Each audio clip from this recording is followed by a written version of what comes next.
পেশাব করার পরে আমাদের সকলের জন্য যে কাজটা করা ওয়াজিব সেই বিষয়টা নিয়ে আজকে আপনাদের সামনে আলোচনা করব। তো আমরা পেশাব করার পরে আমরা বাংলাদেশের প্রত্যেকটা মানুষ আমরা একটা ভুল করে থাকি, সেই ভুলের বিষয়টা কি আর কোন ভুলটা আমরা করে থাকি ইনশাআল্লাহ আজকের ভিডিওতে সেই বিষয় নিয়ে আলোচনা করার চেষ্টা করব। সেই ভুলটা হলো আমাদের অনেকের কাছে প্রশ্ন রয়েছে, তিনটা প্রশ্ন আমাদের সকলের সামনে রয়েছে। তো প্রশ্ন তিনটার ভিতরে তিনটা হচ্ছে, একটা হচ্ছে পেশাব করার পরে আপনি টিস্যু ব্যবহার করবেন নাকি পানি ব্যবহার করবেন নাকি ঢেলা ব্যবহার করবেন, এখানে তিনটা প্রশ্ন। এরপরে দ্বিতীয় নম্বর রয়েছে পেশাব করার পরে আপনি হাঁটাচলা করবেন কিনা এবং হাঁটাচলা করলে কতটুকু করতে হবে আর করা জায়েজ আছে কিনা, এখানে একটা প্রশ্ন। এবার 3 নম্বর হচ্ছে যদি হাঁটাচলা করা যায় তাহলে কত মিনিট করতে হবে আর কিভাবে করতে হবে। এই তিনটা প্রশ্ন নিয়ে আপনাদের সামনে আলোচনা। তো দর্শক আসসালামু আলাইকুম, সবাই কেমন আছেন? আশা করি আপনারা সবাই আল্লাহর রহমতে অনেক অনেক ভালো আছেন। তো আপনাদের সকলের জন্য আজকে অত্যন্ত গুরুত্বপূর্ণ একটা ভিডিও নিয়ে আসছি, আর আশা করি এই ভিডিওটা আপনাদের সকলের জন্য, প্রত্যেকের জন্য অত্যন্ত গুরুত্বপূর্ণ।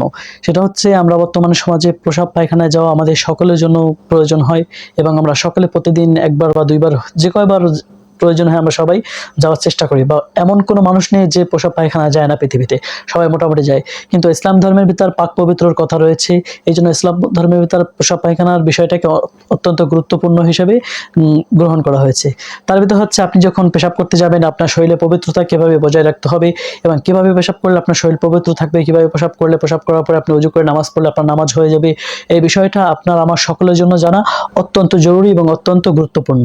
তো আপনাদের সকলের কাছে রিকোয়েস্ট করব, যদি মুসলমান হয়ে থাকেন সর্বপ্রথম ভিডিওটা শেয়ার করে দিবেন। আশা করি আপনার কারণে অন্য একজন মুসলমানের উপকার হবে এবং অন্য একটা মুসলমান ইসলামের অত্যন্ত গুরুত্বপূর্ণ একটা বিধান সম্পর্কে জানতে পারবে। তো ডায়েরি হাতে নিয়ে আছি, যেহেতু লিখে নিয়ে আসছি, এই তিনটা বিষয় আপনাদের সামনে আলোচনা করব। তো 1 নম্বর বিষয় হচ্ছে পেশাব করার পরে আপনি টিস্যু ব্যবহার করবেন নাকি পানি ব্যবহার করবেন। আসেন, এখানে টিস্যু ব্যবহার করাও যায়, পানি ব্যবহার করতেও পারেন, কিন্তু পানি ব্যবহার করা অনেক উত্তম। পানি ব্যবহার করার পরে আপনি টিস্যু ব্যবহার করেন। পানি ব্যবহার করলে আপনার শরীর থেকে নাপাকিটা ধোয়া হয়ে যায়, পরিষ্কার হয়ে যায়, এটা আপনি ধুয়ে ফেললেন।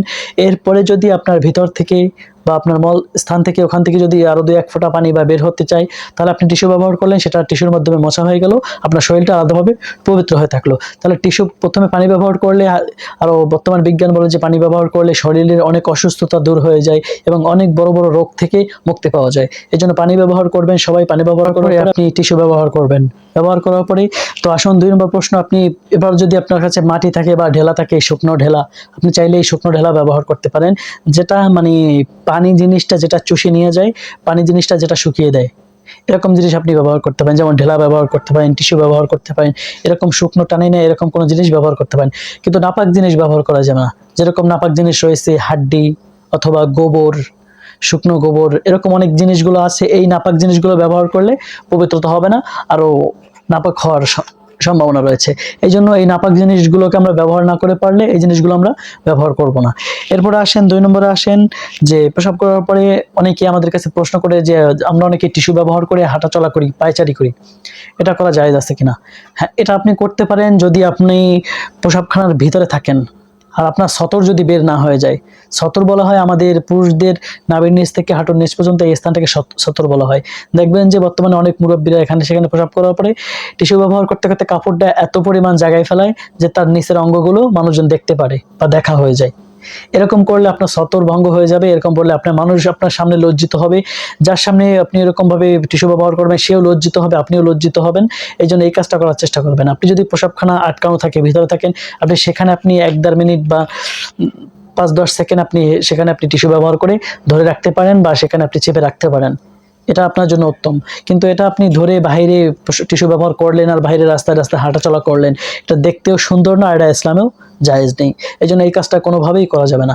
এরপরে আসেন, যদি আপনি করেন তাহলে কয় মিনিট করতে পারেন। প্রসাবখানার যেই আঙ্গিনাটা রয়েছে, যেমন একটা প্রসাবখানার ভিতরে একটা স্থান থাকে, অথবা আমরা বাথরুমের ভিতর যারা যেয়ে থাকি সেখানে আলাদা একটা স্থান থাকে, আপনি সেই স্থানে বসে সেখানে বসে প্রসাব করবেন। এবং যদি আপনি টিস্যু ব্যবহার করতে মনে হচ্ছে আপনি সেখানে বসে ব্যবহার করে আসবেন, সেটা আপনি বাইরে নিয়ে যাবেন না, টিস্যু ব্যবহার করতে করতে বাইরে যাবেন না। আর এই নাপাক জিনিসগুলো এখানে সেখানে ফেলে দিবেন না। যেমন টিস্যু ব্যবহার করার পর আপনি টিস্যুটা যেখানে ইচ্ছা আপনি সেখানে ছুঁড়ে ফেলে দিলেন, এই জায়গাটাও নাপাক হচ্ছে, আপনি নিজে তো নাপাক হলেন, জায়গাটাও নাপাক হচ্ছে, আর দেখতে অসুন্দর হয়। ইসলামে এই সমস্ত অসুন্দর জিনিসগুলোকে গ্রহণ করেন। আপনি সুন্দর যেটা হয় সেই জিনিসটা আপনি গ্রহণ করেন। প্রসাবখানা আপনি প্রসাব করার পরে আপনি ভিতরে বসে সেখানে টিস্যু ব্যবহার করেন, এরপরে আপনি ধুয়ে ফেলেন, এটা কিন্তু এমন জিনিস করবেন না যেটা ইসলামে জায়েজ নেই। তো দর্শক, আজকের ভিডিও এখানে এই পর্যন্তই। আবার অন্য কোনো ভিডিওতে দেখা হবে। ততক্ষণ ভালো থাকবেন, সুস্থ থাকবেন। আসসালামু আলাইকুম রহমতুল্লাহি ওয়া বারাকাতুহু।